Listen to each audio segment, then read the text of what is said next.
आप सबको मेरा प्यार भरा नमस्कार। आज की हमारी कहानी का शीर्षक है विष कन्या का रहस्य और उसके प्रेम की कहानी। तो दोस्तों शुरू करते हैं। विषकन्या, रहस्य और प्रेम की कहानी।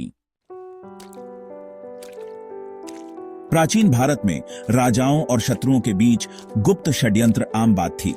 इन्हीं षड्यंत्रों में से एक था विषकन्या, ऐसी कन्याएं जिन्हें बचपन से विष के संपर्क में रखा जाता था ताकि वे स्वयं विषैली बन जाएं।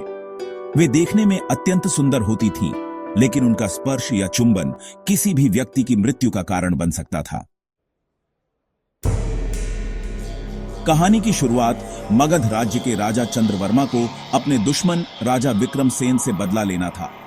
उनके गुरु तांत्रिक आचार्य वसुदेव ने एक विषकन्या को तैयार किया था। उसका नाम था चंद्रिका।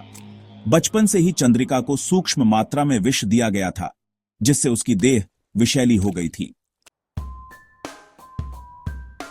प्रेम का अंकुर। राजा विक्रमसेन के राजकुमार आदित्यसेन को चंद्रिका को मोहित कर उसे मारने का आदेश दिया गया। लेकिन जब चंद्रिका आदित्यसेन से मिली तो पहली बार किसी ने उसे एक साधन के बजाय एक इंसान की तरह देखा। आदित्यसेन उसकी सुंदरता से प्रभावित हुए, लेकिन धीरे धीरे वे उसकी आत्मा की सुंदरता को भी समझने लगे। चंद्रिका, जिसे अब तक केवल मृत्यु का हथियार समझा गया था, पहली बार प्रेम का अनुभव करने लगी। आदित्यसेन ने उससे कहा, तुम्हारी नियति विष बनना नहीं, प्रेम बनना है। संघर्ष और बलिदान। जब आचार्य वसुदेव को पता चला कि चंद्रिका अपने लक्ष्य को भूल रही है, तो उन्होंने उसे राजा विक्रमसेन को मारने का आदेश दिया। लेकिन अब चंद्रिका एक कठपुतली नहीं थी, वह एक स्त्री थी जो अपने प्रेम और आत्मसम्मान के लिए लड़ना चाहती थी। अंततः चंद्रिका ने अपने ही विष का उपयोग कर उन तांत्रिकों और षड्यंत्रकारियों को मार दिया जिन्होंने उसे एक हथियार के रूप में पाला था, लेकिन खुद को बचा नहीं पाई। मरते समय आदित्यसेन ने उसे अपने बाहों में थाम लिया। चंद्रिका ने मुस्कुराते हुए कहा, मैं विष से जन्मी थी, लेकिन तुम्हारे प्रेम ने मुझे अमृत का अनुभव कराया।